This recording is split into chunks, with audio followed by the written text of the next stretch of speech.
Hare Krishna. Welcome you all to the talk show, the session 4 of our series, Devayani and Sharmishta. So today we are so fortunate by the causeless mercy of Sri Radha Gopinath. We have with us Her Grace Sita Mataji from Mumbai. So I invite Her Grace Sita Mataji and request her to start our program with the prayers. Mataji, please. Hare Krishna. I'll start with the Mangalacharan prayers. Yes, Mataji.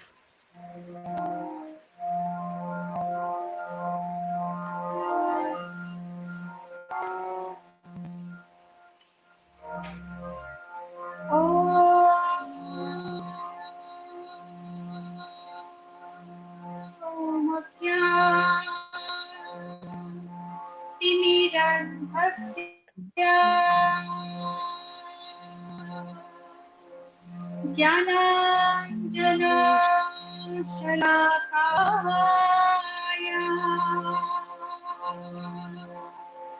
Chakshurunmilitam Yena Tasmai Shri Guruve Namaha.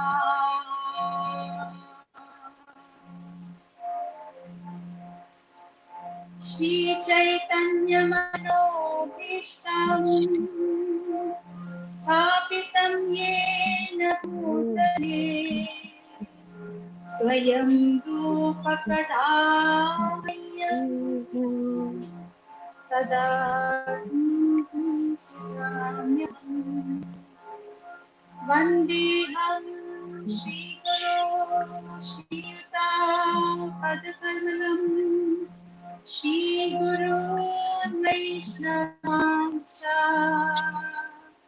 Shri Rupam Sagrajata Sahagana Raghunathambitam Tam Sajeevam Sadvaitam Savadutam Parijana Sahitam Krishna Chaitanya Devam Shri Radha Krishna Pada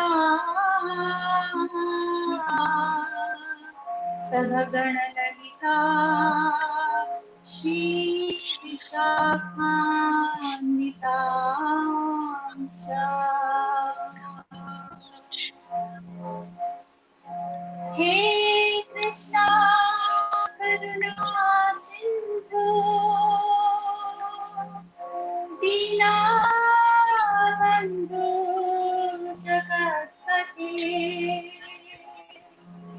Gopesha Gopika Kanta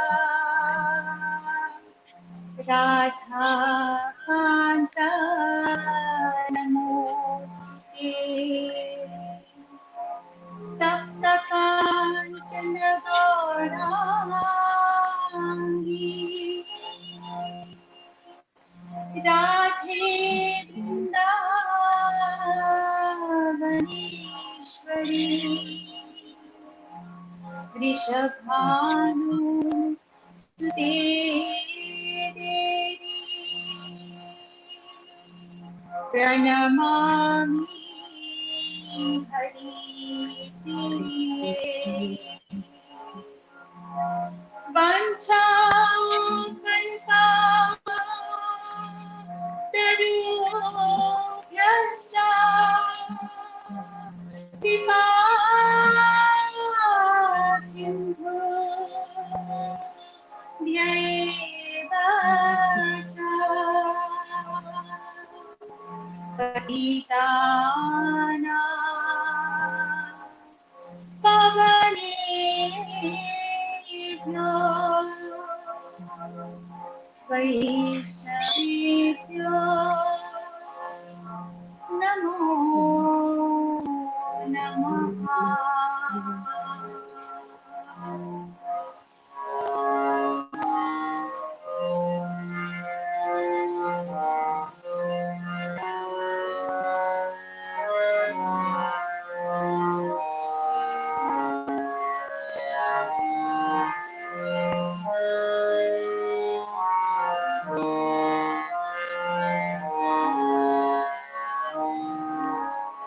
नमः विष्णुपदाय कृष्णप्रेष्ठाय भूतये श्रीमते भक्तिवेदान्ता स्वामी नामिने नमस्ते सरस्वती देवी गौरवाणी प्रचारिणे निर्विशेषा शून्यवादी पाश्चात्य दिशतारिणे Shri Krishna Chaitanya Prabhu Nityananda Shri Advaita Gadadhara Shri Vasadi Bhakta Vrinda Jaya Shri Krishna Chaitanya Prabhu Nityananda Shri Advaita Gadadhara Shri Vasadi Bhakta Vrinda Hare Krishna Krishna Krishna Hare Hare Hare Rama Rama Rama Hare Hare Hare Krishna Krishna Krishna Krishna Hare Hare Hare Rama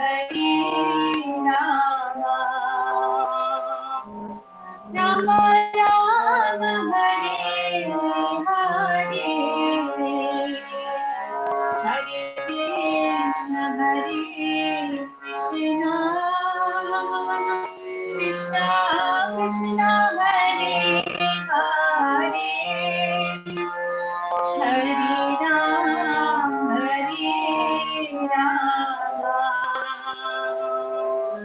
Rama Hare Hare Krishna Krishna Krishna Hare Hare Hare Ram Ram Ram Hare Hare Hare Krishna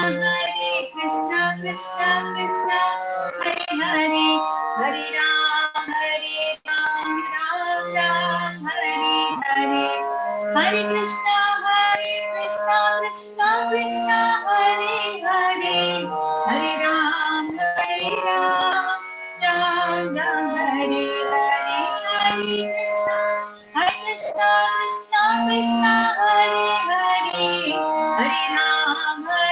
Ram Ram Ram Hare Hare Hare Krishna Krishna Krishna Hare Hare Hare Ram Ram Ram Hare Hare Hare Krishna Krishna Krishna Hare Hare Hare Ram Ram Ram Hare Hare Hare Krishna Krishna Hare Hare Hare Ram Ram Ram Hare Hare Jaya Radha Gopinath Radha Gopinath Radhe Jaya Radha Gopinath Radha Gopinath Radhe Jaya Madan Mohan Radha Madan Mohan Radhe Jaya Jaya Prabhupada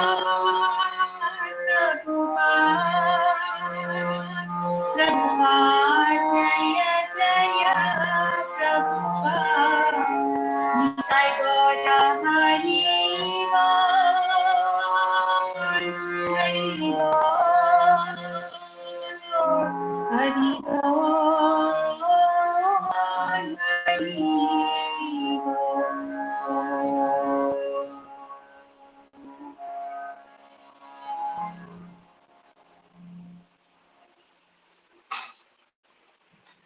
Hare Krishna. Thank you very much. Uh, Thank you so much, Mataji. It was such an absorbing and blissful Kirtan. So, Hare Krishna devotees. Uh, so, I will just start our program with a short introduction. I said short because if I really have to speak about Mataji, I think it will go on for the whole class. So, in short, I would just say something. So, Mataji is Her Grace Sita Mataji. She is her legal name is Dr. Sandhya Subramaniam. Mataji has done her bachelor's in dental surgery and she has done her MS in psychotherapy and counseling. So Mataji is multi-talented. You've seen as if, like just now, Mataji is such a wonderful kirtaniya. In fact, in my initial days of Krishna consciousness, I actually grew up hearing Mataji's Chetana lectures and her Vyas Puja offerings at the yatras. And I used to really love them and I used to take notes and they used to really touch my heart. And Mataji is also a classical dancer. And apart from that, Mataji heads the Bhaktivedanta Youth Wing, wherein Mataji trains and she creates awareness. I mean, she's done a lot of awareness programs about AIDS since the year 2006. And Mataji also heads the Green Temple Committee of Radha Gopinath Temple.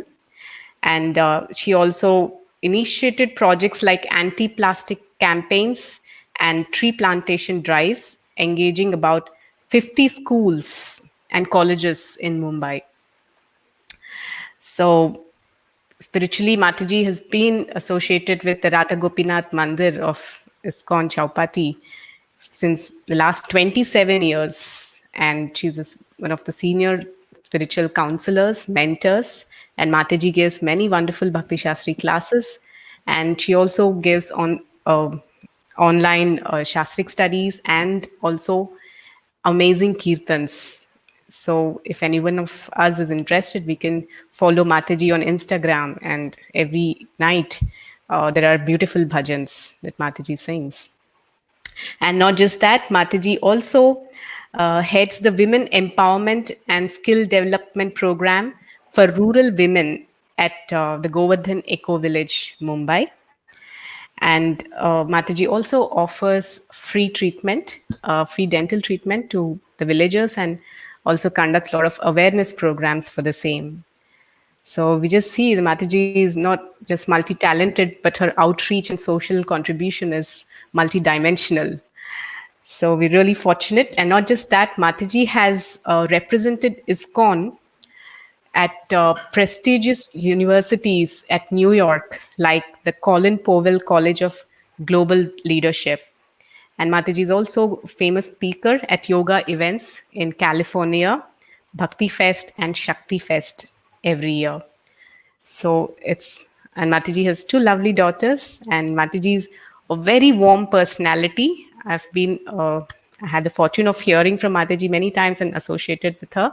And the best part is Mataji is also a Telugu devotee. Mataji, Swagatam. So thank you so much for giving us your time. It's a great fortune. Hyderabad has been really blessed ever since you've come that we're receiving a lot of nourishment and so many programs and your wonderful association. So thanks a lot. I should thank you. I really want to thank you, Ujjwal Radhe, for giving me this beautiful opportunity to interact with your wonderful group of girls whom you are cultivating. And they are so intelligent, and I can make out by these beautiful, amazing questions that they are asking. And I'm really happy that, and I hope that someday we can all meet in person. Wow, that's a super offer for us. We're really looking forward to it, Mataji. Thanks a lot. So, Vaishnavas are desire fulfilling treats, so you're really showering us. So, Mataji, I will start with the first question. So I believe the theme is friendships and relationships. That's the theme of the event. Okay. Yes. So I'm really looking forward to sharing whatever I have heard from my spiritual teacher, His Holiness Radhanath Swami Maharaj, and uh, my seniors who have guided me in my Krishna consciousness from when I was very young. So I would really like to share some of my personal experiences as I'm answering the questions. Thank you, Mataji, for the feast. That's a great appetizer for us now. so, so as all of us are through the last three sessions on the topic Devayani and Sharmishta. So we have tried to see the different dimensions of friendships and relationships and different flavors of revenge, curses, etc. So, and thank you for all these wonderful questions. So, we'll begin our show by getting into the question and answer session. So, the first question, the devotee is asking that despite being a wise man, why did Kacha curse Devayani? Why didn't he tolerate her or ignore her words by considering them as the words that are spoken in just dejection? Why he was unable to understand the plight of Devayani? So, this is a question from the past time, Mataji. And there are also two more questions added to this. I will ask them right now, or No, I think we'll go part by part because yes. this is a question directly related to the pastime in Srimad Bhagavatam, which before we start discussing this pastime, I would really like to make it very clear about one thing is that Srimad Bhagavatam, uh, these these are like the devotional uh, what Vasudev has expressed, you know, directly the word of God in Srimad Bhagavatam. So whatever we read in Srimad Bhagavatam, whatever we see, the characters that we see, and the personalities that we see, sometimes we might, from our material understanding, judge them and think that why would somebody who is so advanced spiritually behave in such a way? This is a question which comes in our mind because we try to understand them from our viewpoint or our experience.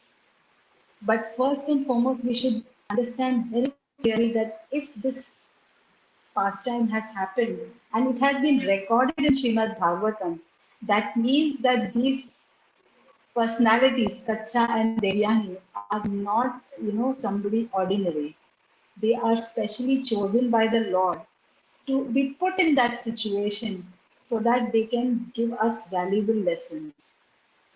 We should never for one moment think that, oh, why is Kacha behaving like this? Supposed to be a very wise man and intelligent man, why is he behaving like this? My point to you is that the fact that they are mentioned in the Srimad Bhagavatam, and 10,000 years, even in the future, they will be glorified or they will be remembered.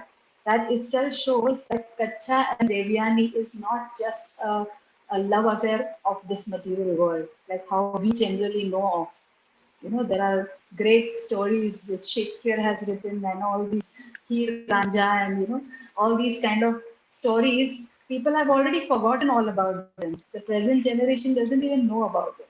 But these stories are,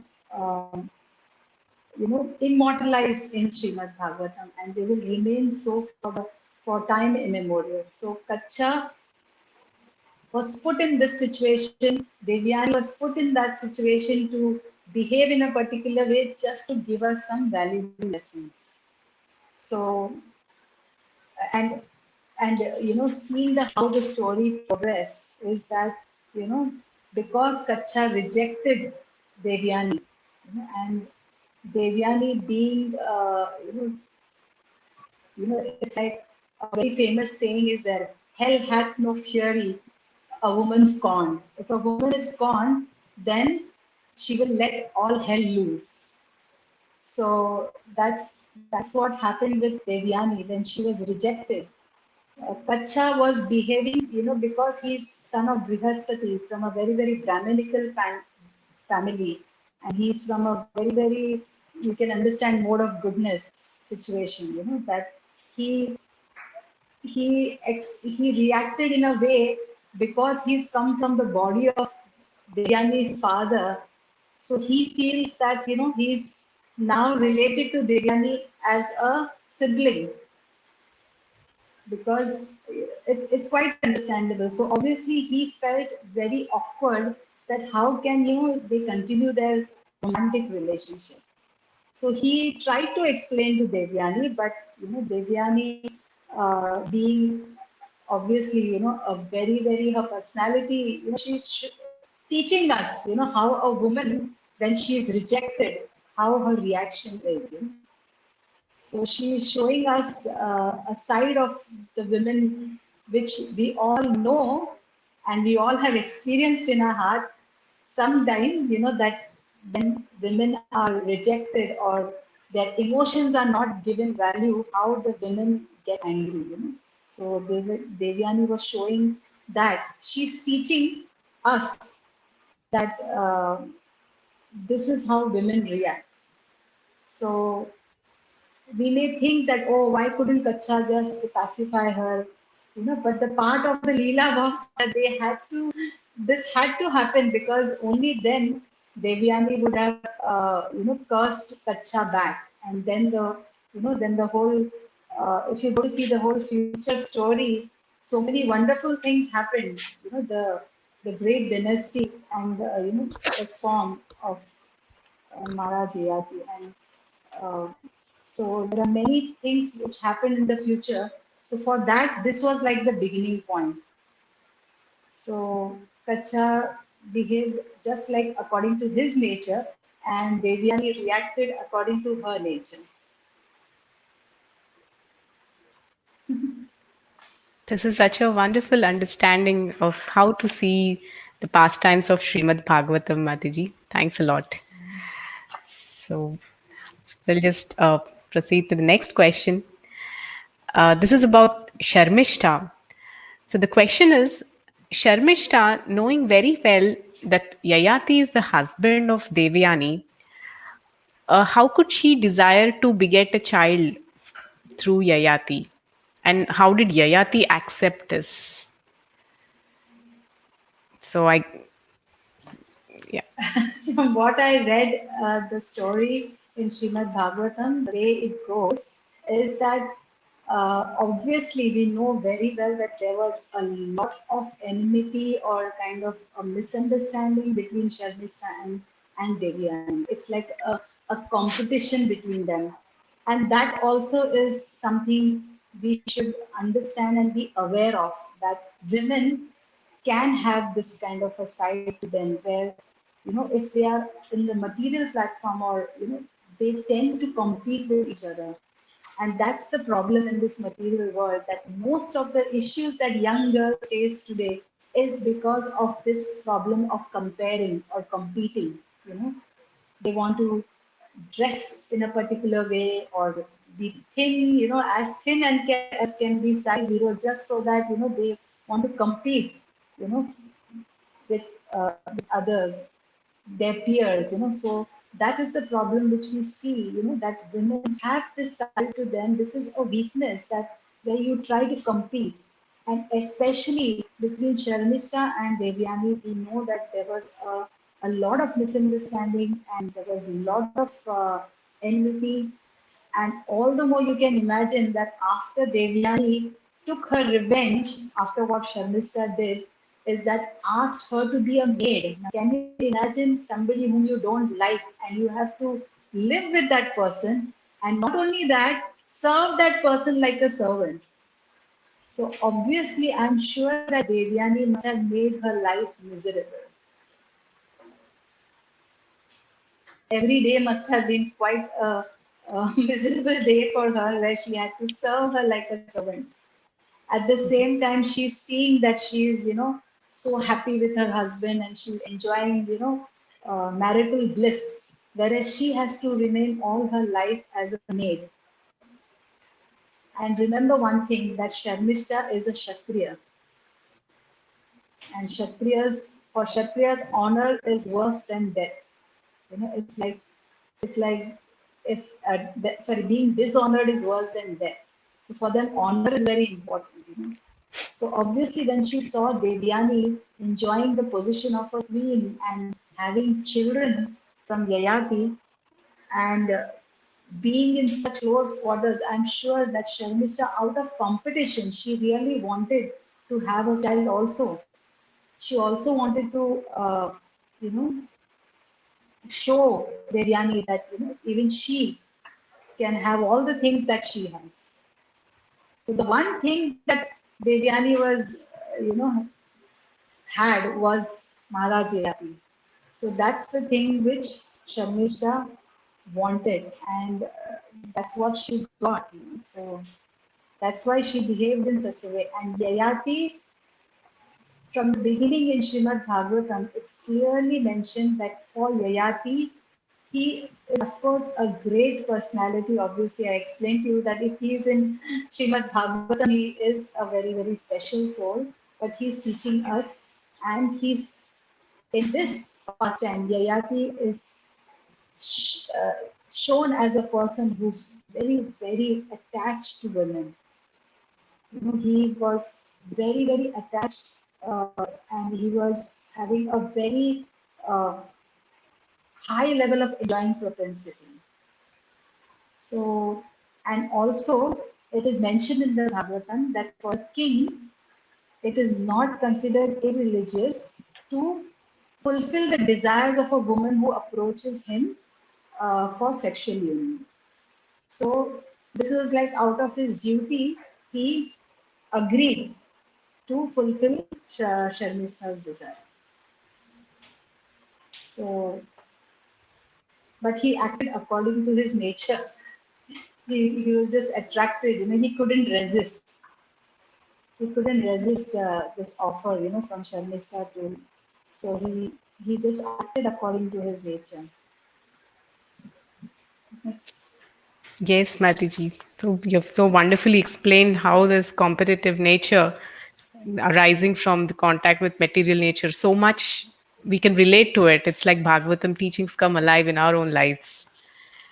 So thank you for that. So the next part of the question goes that in relationships, we generally say women should be protected by father, husband, or son. And so this devotee is asking, what exactly is this word protection? It makes me get confused often. What exactly does protection mean? Hmm. See, by nature, women psychologically are made in such a way that they need emotional care. They need a lot of loving exchanges, emotional care, or rather being in an environment that they can, have an emotional exchange, where they can express their love and receive love, and then where they can serve. That's the nature of the woman. We like to serve. We like to, make something nice for our family members. Then that's how we express our emotions. So being under the protection actually means giving a woman a safe place where she can feel that she is free to express her emotions and where she can trust the relationship, where she is not exploited and where she is loved and respected and cherished for her her capacity to love. So being protected actually means that women need this kind of safe environment where she can express her love and reciprocate, where she gets reciprocation for her love, where she can serve and then she can, show her love by doing these wonderful, uh, you know, different ways that we like to do, like cook, then we like to clean and keep everything organized. So the word protection is actually meaning where the women have a safe place where they feel that they can reciprocate and where their love is reciprocated. So it is, this is like a need of the women, psychologically, if you see, that's our major need, where we want to express our emotions and we want to experience love. We want to experience that caring, loving relationships. So the Vedic society was so beautifully designed in such a way that always the girl, was always cared for and given a lot of love, and where she could express her emotions in the different ways. So as a child, she is in the family where the father and the brothers are there, and she can show her love and emotions, by serving the father, and she can feel that love and protection back from the father. And then she is married after a particular age, and where her husband is, where she develops a very intimate, close relationship with the husband. That's also a need of the woman to get, to fulfill that need. So that is taken care of, and then suppose unfortunately the husband leaves, then there's a big void, left in the heart, when somebody whom you love and you are so intimately connected to leaves. So it is said that at that time, the woman is uh, taken care of by the son, in case she has a son. But even if she doesn't have, even a daughter is as good as a son. So that she is in that protected, loving, safe place where she can interact and give. So this is how Vedic society is so beautifully designed, very scientifically, to fulfill the needs of a woman. But now in the modern understanding, sometimes in the name of the word protection, women are made to feel that, oh, you are very inferior, that's why you need to be protected. It's nothing to do with that. It's nothing to do, like, just because you're being, the word protection comes, that doesn't mean you're weak. So the word protection is actually meant that where the woman is satisfied emotionally and cared for emotionally. That's what is more important. And that's what is the focus here. So uh, the modern society, unfortunately, is artificially making the women think that we don't need any protection of anybody. Yes. They are making them feel, oh, we are not weak to be protected. But you are not understanding the real meaning of it. So it is the psychological need of a woman to feel wanted, to feel cared for, to feel protected. That's our emotional need. So that's what we are talking about here. Thank you, Mataji. I mean, I can say this personally that I have come across this word protection ever since I've been reading our scriptures for the past 15 years. But this is one of the most beautiful explanation of the word protection I've ever heard.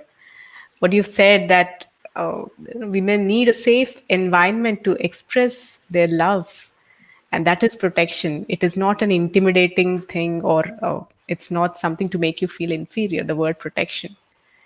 So, thank you a lot.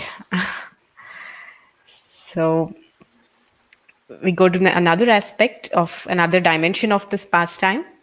So, where one devotee is asking this question, that in this pastime of Devyani and Sharmishta, there are two extreme natures we come across. One extreme nature is that of self-centeredness that we see in the personality of Devyani, where she was totally self-centered and she was insensitive towards others. And the other extreme we see is Yayati, that he was more focused on pleasing Devyani, and by being so attached to her and kind of neglected his own self interest of God consciousness. So, generally, even in devotees, we tend to get into these extremes as devotees. So, how and what should be the balanced behavior a devotee should portray?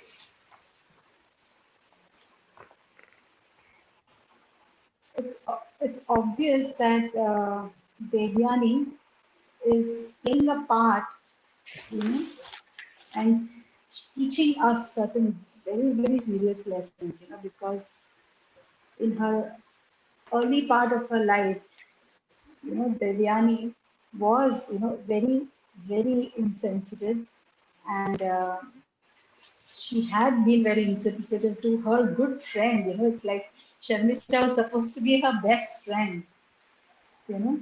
So she was so insensitive.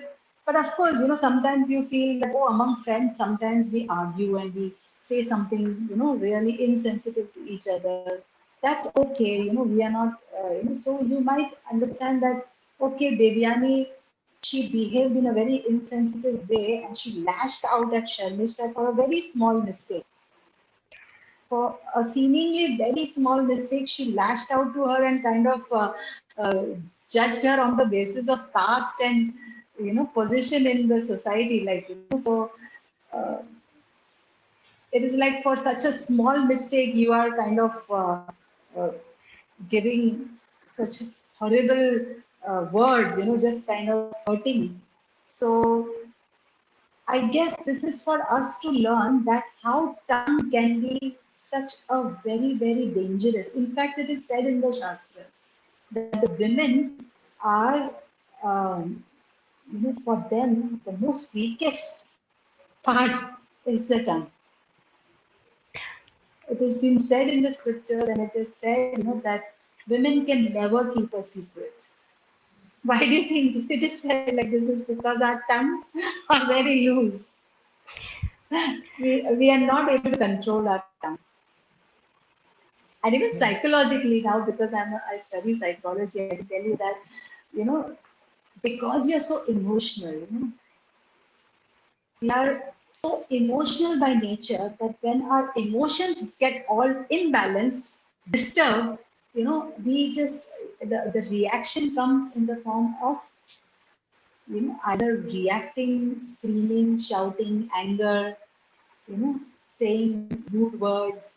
So this is a common thing that we see in each one of us. We all have gone through with that. So Devyani in her life, she's showing us that how one rude word can really cost you so much. It can cause such havoc in your life, or it can,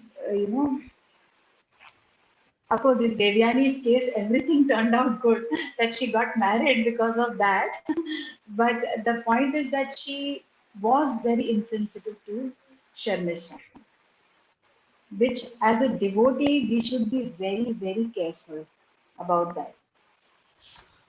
I'm not saying that we are pure devotees and we can control our emotions every time, but personally, I practice this very carefully that yes, sometimes we do get emotional and we sometimes do speak some words which we shouldn't speak, and you feel very bad later on that why did I say such a thing in retaliation. But I make this a point that as soon as I realize my mistake, I go to that person and I apologize. And I take full responsibility for my behavior. In which, in this case, Devyani never owned up to Sharmishta.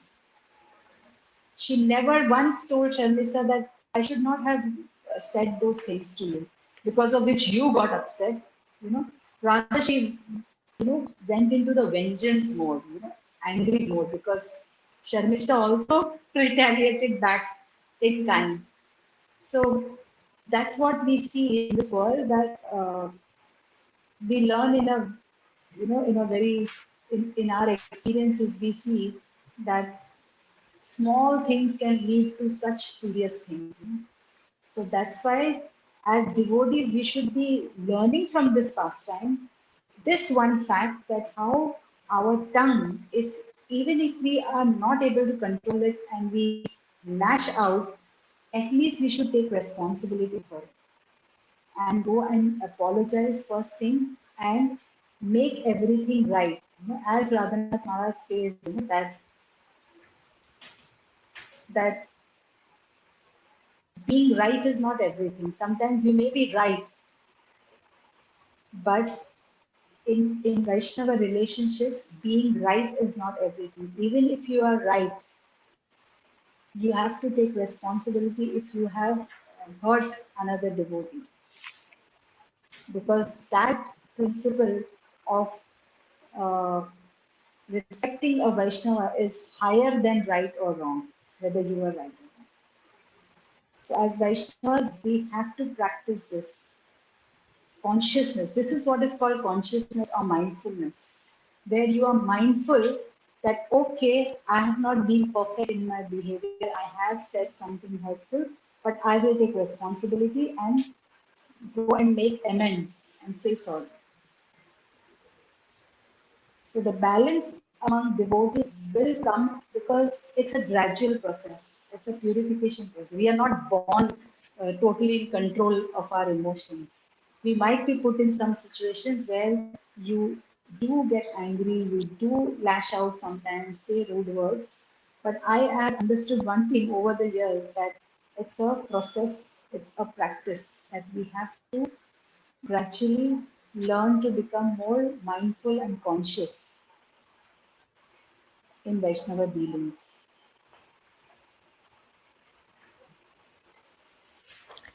Yes, Mataji, thank you so much.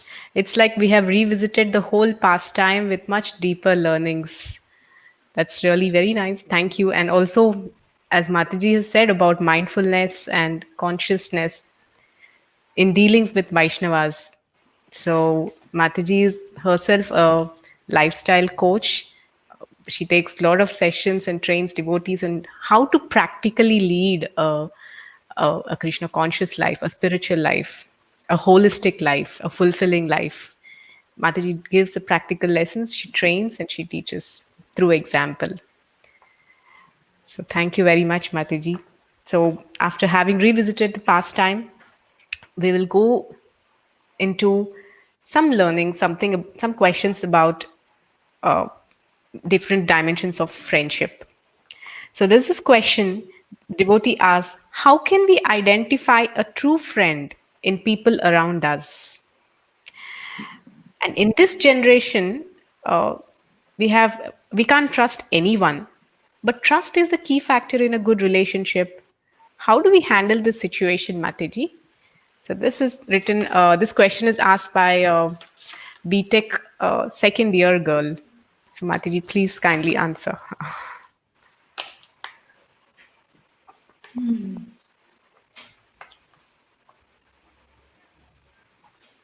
So I would like to share something of my own personal experience.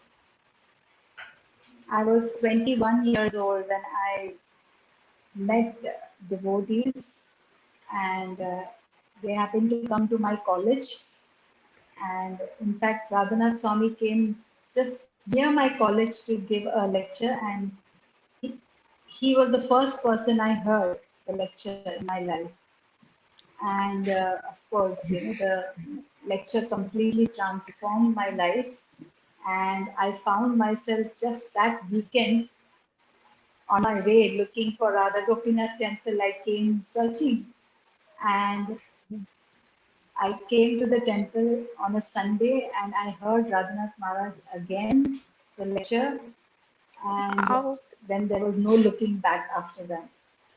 And of course, I had lots of friends in college, and I had such a huge friend circle that you cannot even imagine. I had so many friends, and overnight my life changed, and like there was a paradigm shift in my life, and my whole consciousness completely changed. And um bhakti and spirituality, Bhagavad Gita, all this became like the focus of my life. Um, and obviously, what happens in friendships in this material world is that the principle that everyone follows is you scratch my back and I will scratch your back.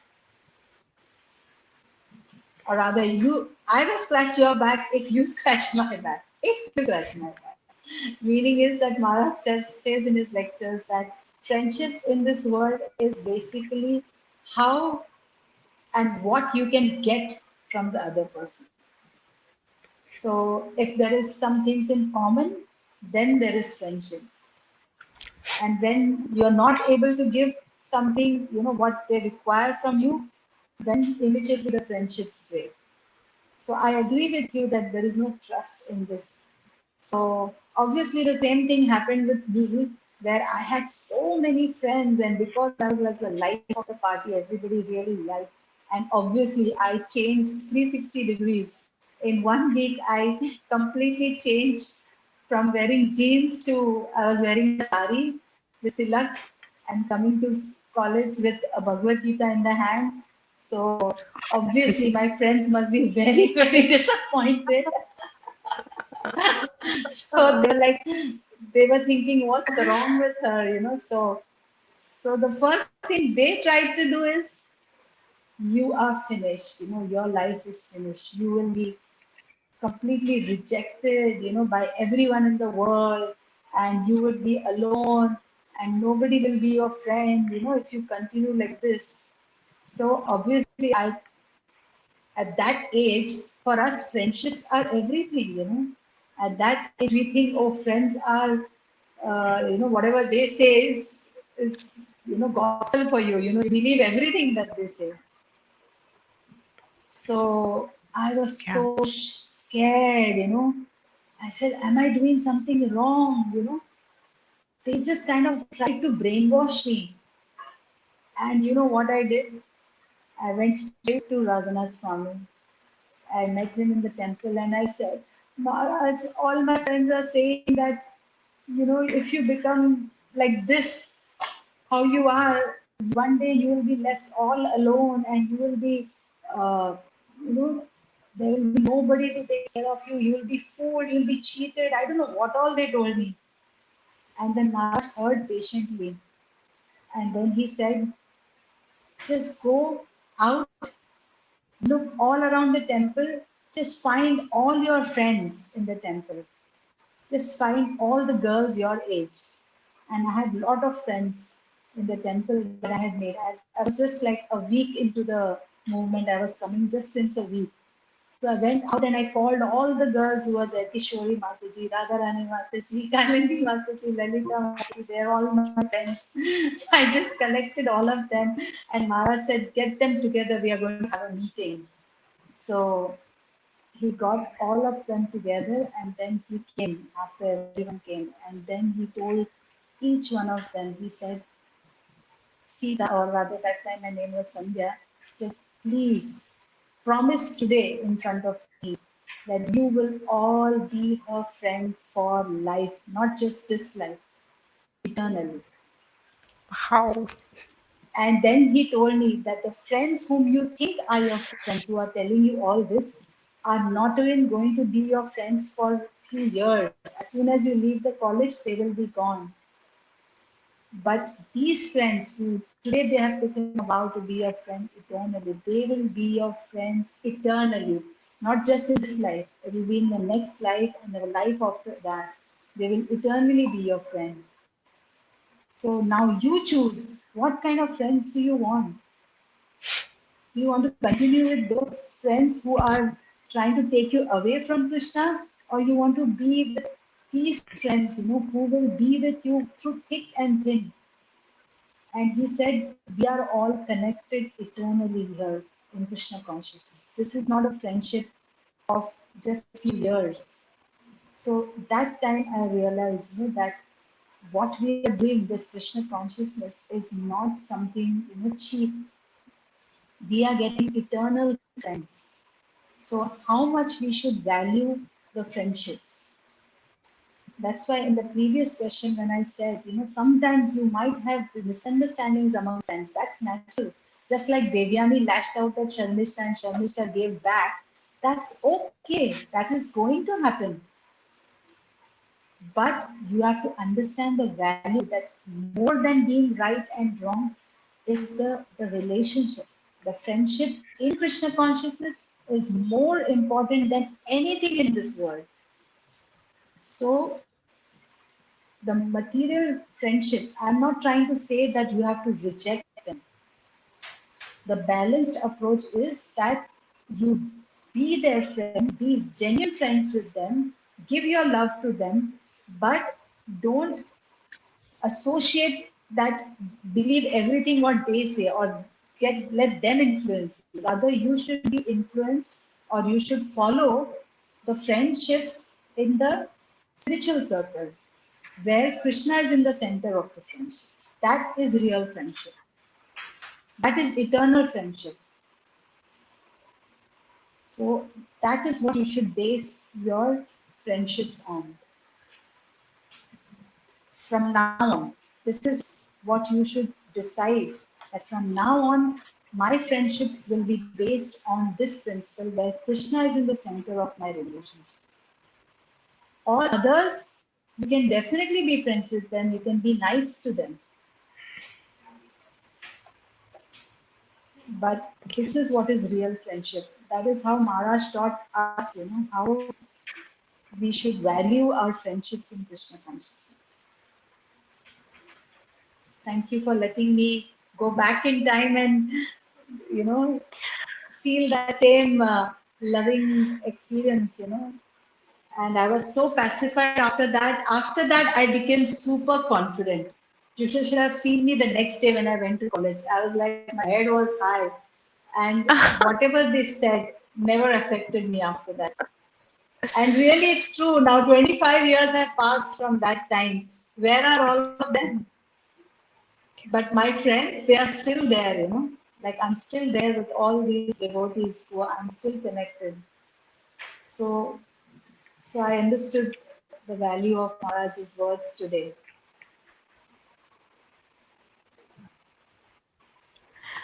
Thank you so much, Mataji. It was so beautiful, so sweet what you've said. It's like Maharaj's personal message straight into the heart. It is, you're truly fortunate to have your association. Thank you.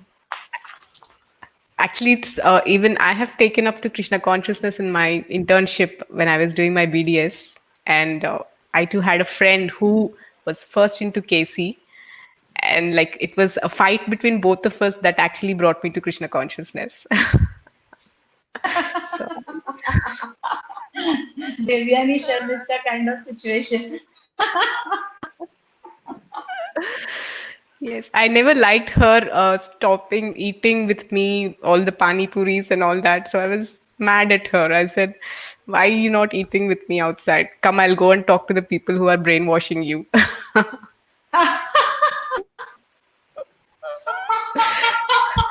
So you are like the one who came to, kind of brainwash your friend, but then you got brainwashed in the bargain. So good. Yes, Good for us that you got brainwashed. yes, Mataji, totally washed In of my all the ca- in dirt. my case, I brainwashed one or two of them, those who were scaring me. I told them, come to the temple. Actually, I told them you come to the temple, and they came for some time. So yeah, that's how we should use our friendships in the material world to bring them to Krishna. Yes, yes, yes, Mataji. And even till date and beyond, she's my best friend, and I think she's even watching us right now on the show. True, so true what you've spoken. Thank you, Mataji. So here's another question, again by a student. Uh, yes, I think you've partly answered this question, wherein she's asking how to deal with Krishna conscious and non Krishna conscious friends. Um, if friends plan for some vacation or something in which we are not interested, but we want to actually attend some temple programs or meet devotees, what if our friends are not interested? Like, how do we choose friends in such a case? We may not always get Krishna conscious friends. So, how do we deal with the non Krishna conscious friends that we have? Yeah. So first and foremost, being a devotee does not mean that you don't be a good friend or avoid people. See, there are some friendships or some relationships which are there from a long time, like probably from your childhood or from school time. And if you have a very good, relationship with them, so that doesn't mean that just because you're a devotee, you have to break friendships and kind of deliberately tell them, sorry, now my interests are different from your interests, so I'm not going to be your friend. No, that's not the attitude of a devotee. Attitude of a devotee is that you can still remain friends with them, but be very clear to them that now, uh, you would, uh, in case, something is clashing where you want to go to the temple. Suppose it's a Sunday and you want to go to the temple and they want to go, somewhere like for a movie or something, So at that time, you have to, have a balanced approach in the sense that without hurting their feelings. You don't have to hurt their feelings, but you have to be very clear to them that this is what is a priority for me and for Sunday. So I want to choose that I will be, and you are all welcome to come with me. If you like, you can try in different ways to attract them to come with you for a spiritual program. But at the same time, you have to gradually do it. See, that doesn't mean that you have to be very fanatical and kind of break connections with them just because they are different from you, just because they are not Krishna conscious, because that will show poorly on our characters. As devotees, we don't have to become self-righteous and think that, oh, we are much superior because we have spiritual tastes and these are all lower material tastes. That should not be the attitude. The attitude should be that I will still remain your very good friend even though you are not Krishna conscious. And I have learned this and I have seen this in the case of His Holiness Radhanath Swami, our spiritual master, my spiritual teacher. Till today, he has still maintained such close friendships and such close relationships. You know, all have read the book Journey Home, and I have the good fortune of meeting Gary Prabhu, who is his best friend, from 8 years of age. And till this date, they are friends. And Gary Prabhu is so Krishna conscious today, And at one point, Prabhu always likes to tell the story that he told Radhanath Maharaj after he met him after a gap of 17 years, they accidentally met again. You will read that in the beautiful book, The Journey Home, how they met after, 17 years. And it's an amazing story. And when they met each other after so many years, they were totally different from what they were when they separated. When they parted ways, both of them were young, they were teenagers, like in their 20s. And then when they met after 17 or 20 years, they were both grown up. One was a sannyasi, a spiritual leader, wearing saffron clothes, shaven headed, and the other was a trainer, like a bodybuilder. And he was training all these celebrities in keeping fit, how to. He was a trainer in the gym, but they were still the best of friends, And Gary Prabhu asked Maharaj that we have nothing in common anymore. How can we be friends? You are a renunciate. You are saying that we are not this body, and I am, training everyone to make the body fit.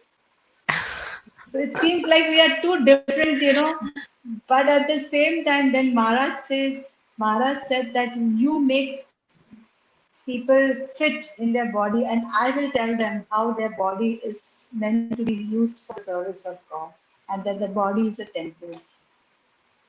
And that's how they found the connection, And for years and years, still today, they are such good friends, though they are so different from each other. So friendships are never, we should not judge people just because they are not devotees. If you can inspire them to become devotees, and just like Ujjwal Radhe's case, she was inspired to come to the temple behind her friend, so if you can inspire them to come, that's great. But if not, then you have to balance it out and uh, maintain the friendships, but at the same time, also focus on your Krishna consciousness. Yes, Mataji. Thank you so much for that very balanced question, because this is the constant struggle with all these the students go through once they come to Krishna consciousness. So I think there's a very practical step by step way of approach as to how to deal with this situation. So thanks a lot. So this next question, wherein the devotee asks, friendship which is so sweet and cozy before marriage is no longer the same thereafter.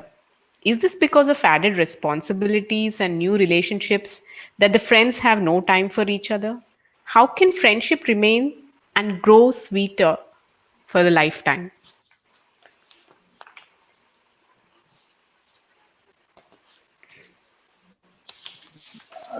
Yeah, I agree. Like that after marriage, for some time, because you get so busy in your, adjusting with your new surroundings and things like that, that we tend to kind of not be able to be with our friends like how we were before marriage. We could just hang out for hours together, decide to meet, and at somebody's house. But that all reduces after marriage because of where you are expected to, fulfill your responsibilities as a. But friendships can be maintained if we understand the, as I told you, in Krishna consciousness, friendships are the most important thing because that's our only connection to Krishna is through our friends, through our association that we have, the spiritual friends that we have. We have to understand that these friendships are okay. It may not be like before where we are not able to meet regularly, but because our hearts are connected, I have seen that it never affects the friendship. Maharaj has said once in the lecture that when you understand the value of these friends and that they are devotees, and that the basis of your friendship with each other is how we remember Krishna and keeps Krishna in the center of our relationship, and how we inspire each other, through our difficulties that we face in Krishna consciousness. That's the way that we make a firm foundation of our friendship. So even after marriage, we must, in fact, I feel that personally, I uh, realized it a bit later in my life after a few years. But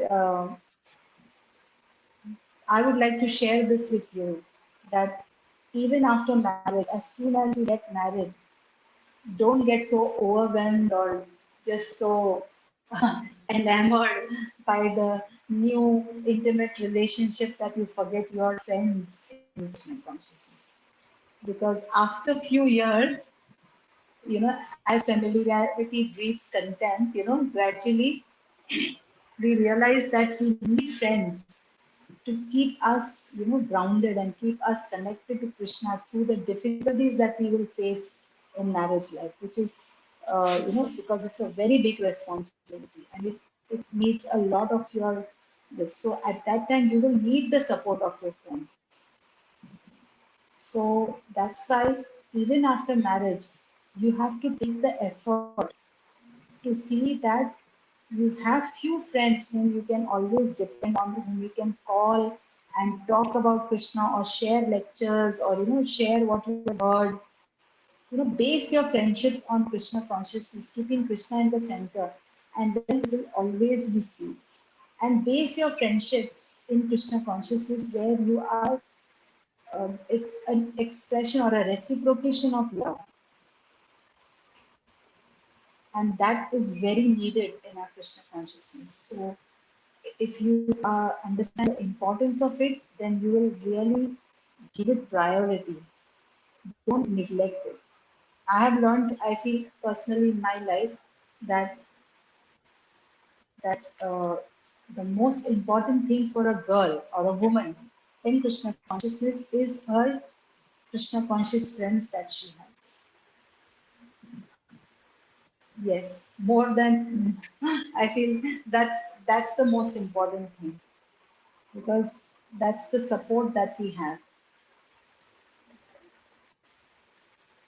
In the future, that will become like our lifeline or our support system. So take it seriously.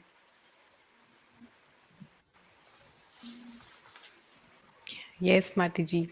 That's really a very important instruction, I can say, for life. At Krishna conscious, friendships are the real assets in our life, and we should take them seriously, not just take them easy. Actually, I'm right now feeling that I'm sitting at Radha Gopinath temple and hearing a Chetna lecture, and I'm in a feast.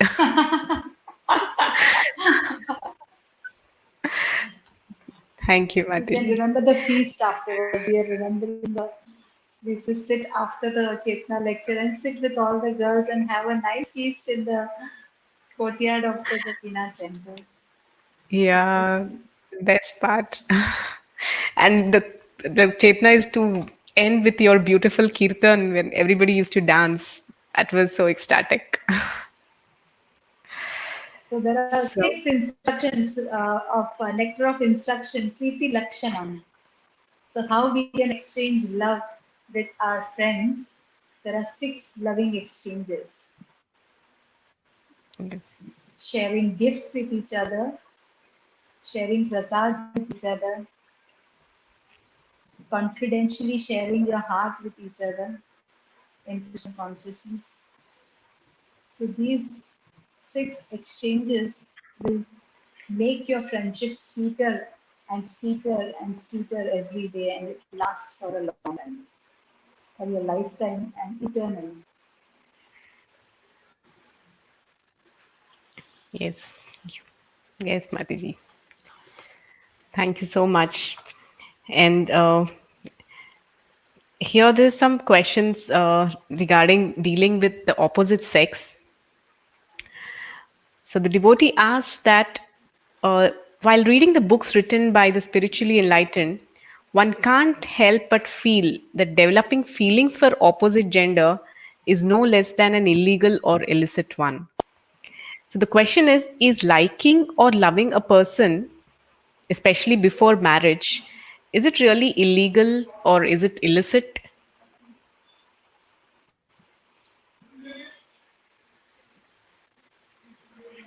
The scriptures, they speak about, they give us knowledge.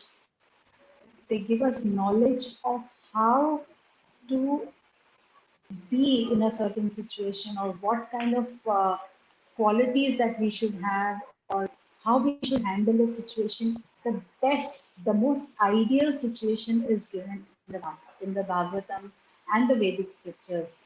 And especially coming from these enlightened souls, the fact that they are enlightened is because they have seen all the dangers, and they know what are the pitfalls and what are the things that can go wrong. So they give us knowledge by which, they give us the most ideal situation to follow. They give us like the best, the highest, and the ideal that we need to live up to or look up to, so that we can base our life based on that ideal, so that we don't, suffer. So yes, I agree that the Vedic scriptures are always talking about things like, uh, women are like fire, and man is like butter, and that, if a butter comes near the fire, obviously it is going to melt. So these are the scriptural injunctions which actually are talking about, you know, the the reality or the nature of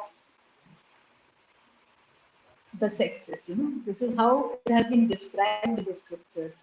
Then there are some words like things like some teachings of the Vedic teachings which talk about that the life's goal is to attain love for Krishna. So if the goal of our life is to attain Krishna, then one must not get distracted to the things of this material world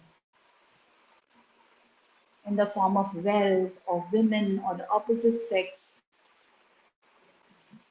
This is the teachings of the Vedic scriptures because it is giving us the most ideal situation in order, and this is given by enlightened souls who have reached the absolute truth, and they are giving us guidance that if you also want to reach that stage where you want to develop this one point of loving connection with Krishna, then you have to follow these certain do's and don'ts. These are certain regulative principles that you have to follow in your life,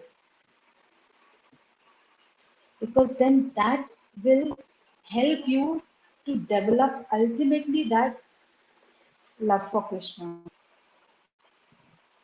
But that doesn't mean that today, at this stage, we are in that ideal situation. We are not. We have to accept it. We are just ordinary people. We are not self realized souls, that we are completely detached and that we have complete attachment to Krishna.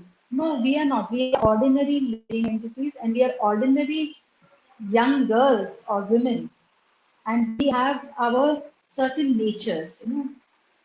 As I already told, women are emotional, by nature, and we want to express our love. We have this is like our natural need to have these loving connections. So the scriptures never say that love is bad. Liking somebody or loving somebody is not bad by the emotion, by love by itself. But if it is distracting you from the path of Krishna consciousness, and if the goal of that loving or liking is just your personal sense gratification, then it will become a distraction rather than something which will take you towards Krishna consciousness. So that's why the enlightened souls in the Shastras they talk about how to avoid these pitfalls, how that you remain fixed in your, uh, you know, in the path of gradually going towards Krishna. So as devotees, we are not against love. Love is in fact the purest thing, but we are talking about love for Krishna. We are serious about that. And if you're serious about love for Krishna, then you have to understand that anything else that we think is love in this world or liking in this world, if it is distracting you from the path of developing loving relationship to Krishna, then it's really not going to be satisfying to you ultimately. It will just distract you from the path of Krishna, of loving Krishna. But there are regulated ways, or there are ways in which if you can inspire uh, the person whom you like or love, or if both of you are together inspired to keep loving Krishna as the center of your relationship, then that relationship will really be fruitful to you in the long run.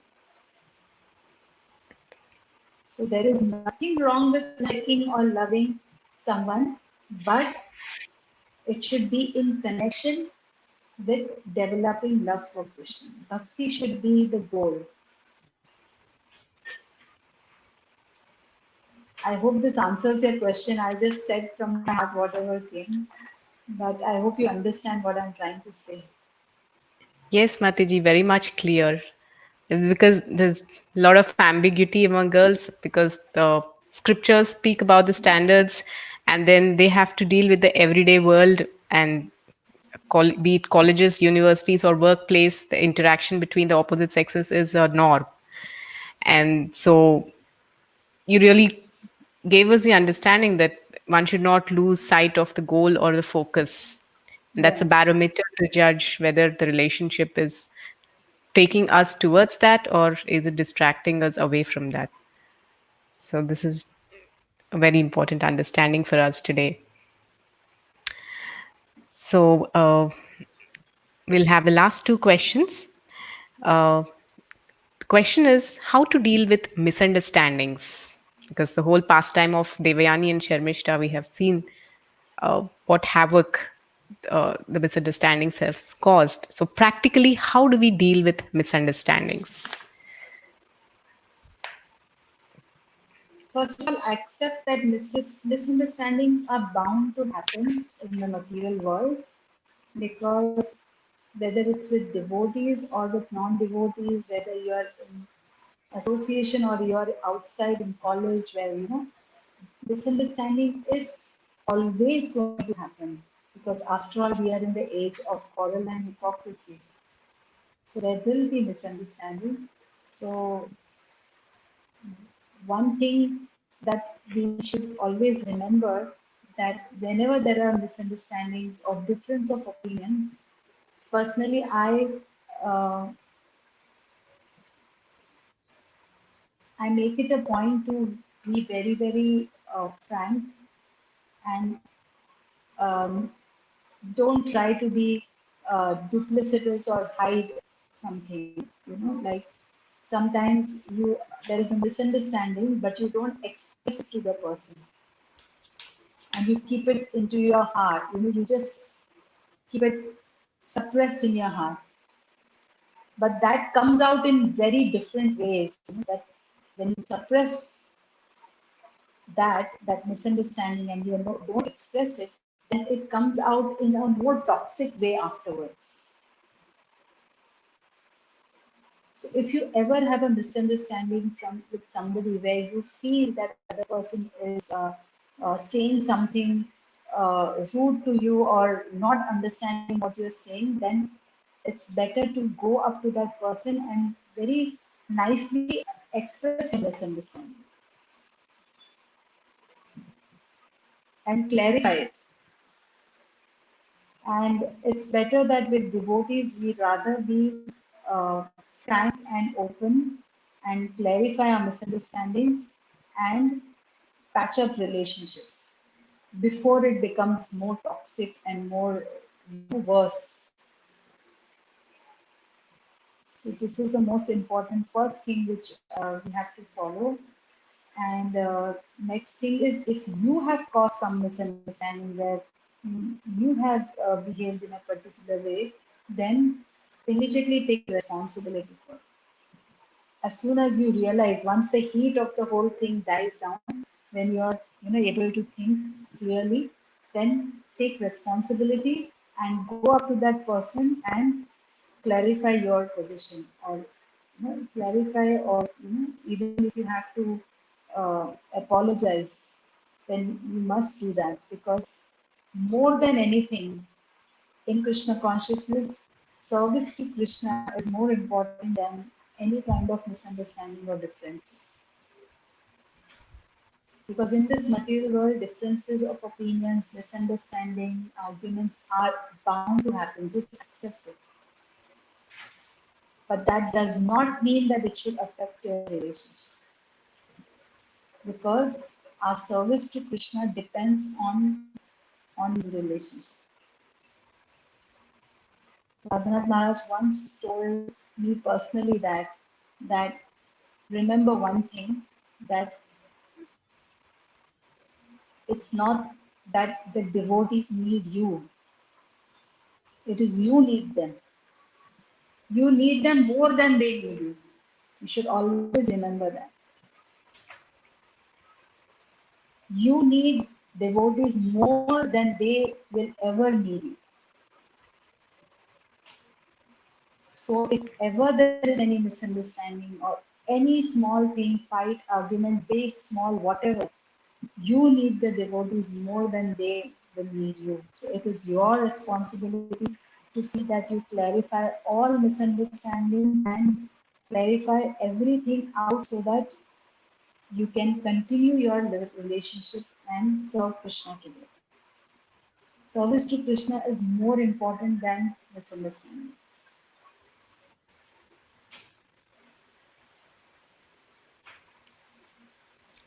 Yes, Mataji, thank you so much. Actually, the word clarify seems to be a small word, but it's such a potent mantra that can really dismantle so many misunderstandings. And as you said, the more we delay it, the more we pent up, and it just worsens the whole thing. And true, as you said, that what Maharaj has said, we should always think that I need devotees more than what they need me. This is such a great lesson. Thank you so much for sharing this distilled wisdom with us, Mati. It means so much to each and every one of us. So, this is the last question of the day. That the devotee asks how to maintain the relationship between Guru and Sishya.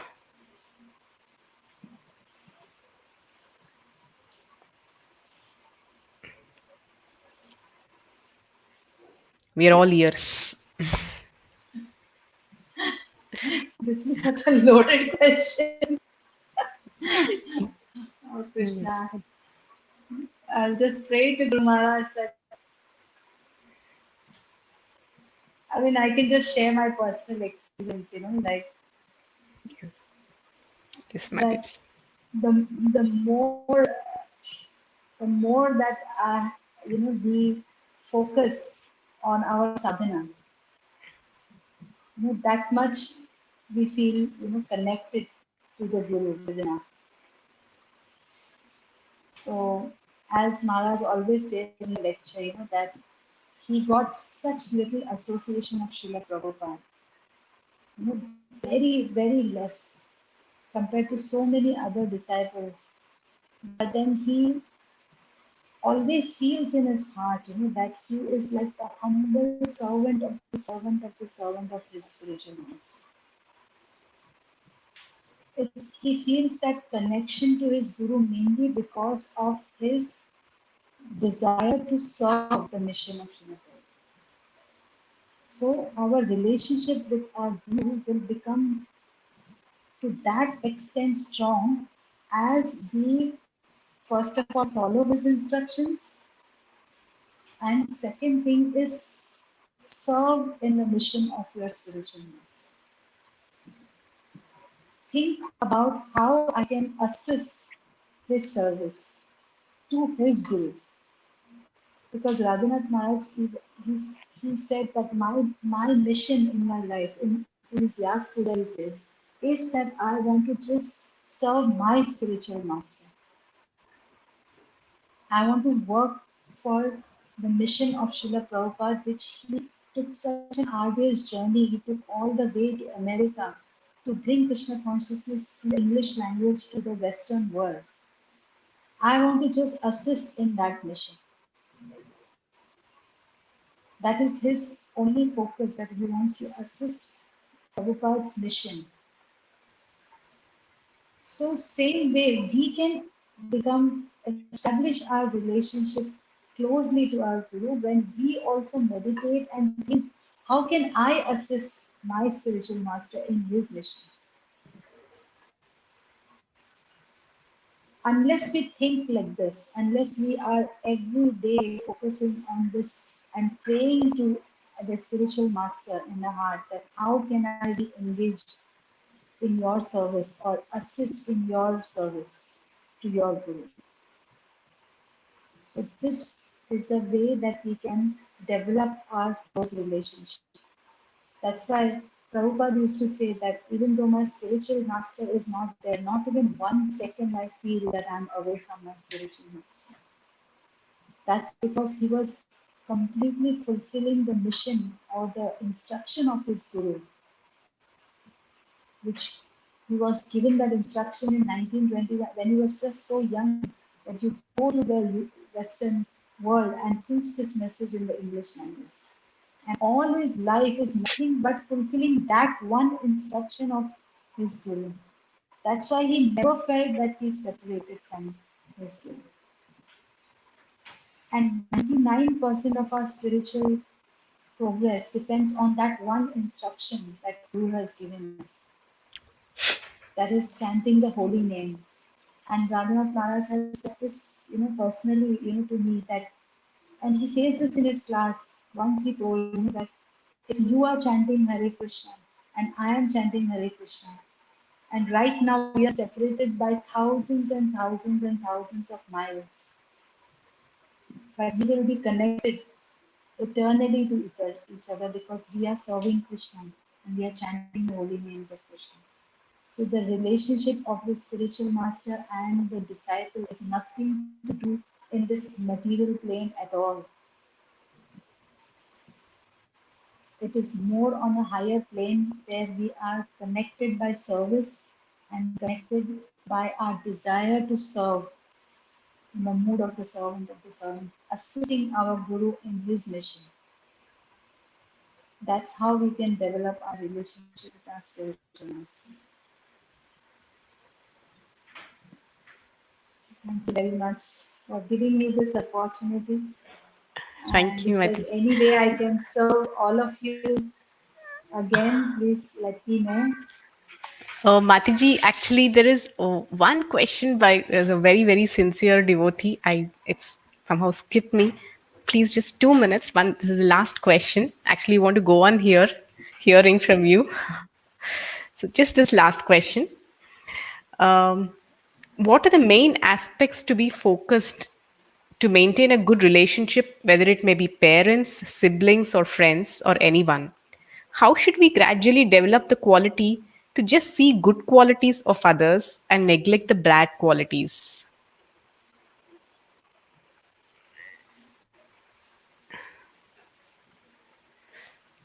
This comes only with practice. It doesn't, this is too high a quality to come immediately.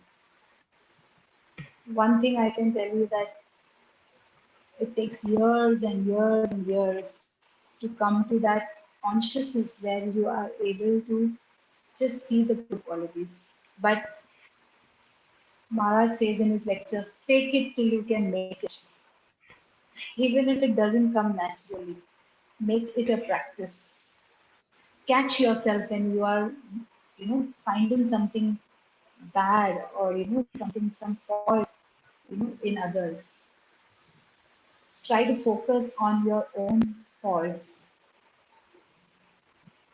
And Maharaj has said one more thing, that be conscious of one thing, that every time you are finding faults in others, understand and know for sure that that fault is there in you. That's why you are seeing that bad quality in others. Once you become aware of that and repeat that to yourself, then you will learn, by practice slowly that, what right do I have to point out bad qualities in others when I have that same bad quality in me. So it will come gradually, but just like how we do so many practices in Krishna consciousness, this also will take time. You might make mistakes, there might be problems in relationships, but sometimes you have to learn the hard way. But it's all good. Maharaj uh, has said in many of his lectures that every situation in life is going to teach you something. So, if you are conscious of this, that all the friends that you have been given, the family members that you have had in your life, whoever is in your close, they are all, gifts that you are getting. They are your assets in Krishna consciousness. They are so valuable because they are supporting you in your journey towards Krishna. So we have to learn to value them and love them genuinely without judging them. If you understand how valuable they are for your Krishna consciousness, then you will be more mindful of how you treat them.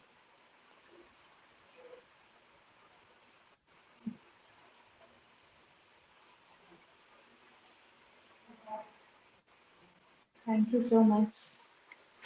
Thank you very much, Mataji. Actually, it's really a feast. I'm really, really grateful to you that you have given us your time and so much of distilled wisdom and realizations and your personal experiences. It's been such an enriching experience, especially for me myself. I want to rehear all this again and again, for there are lifetime lessons in this, what you have spoken. We are extremely grateful to you, and we're really fortunate for this session with you. Thank you so much on behalf of all of us, all the girls, and everybody from Hyderabad, and whoever will be watching this video in future too. Thank you so much. I would like to invite everyone to connect with me on Instagram at the rate Sita Capricorn. Maybe you can put it in the chat or share it with them. And Yes. I love to share Kirtan on my Instagram. And if you PM me, then we can probably fix a time which is convenient, and then we can do Kirtan. Especially in this Purushottam month, I really want to. I mean, not just Purushottam month. I'm doing Kirtan every day. So please connect with me on Instagram. Thank you so much. Yes.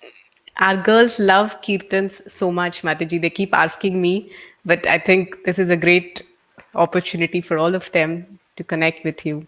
Thank you so much. I will definitely put it on our Thank group. you. Thank you. Hare Hare Krishna. Krishna. Thanks a lot.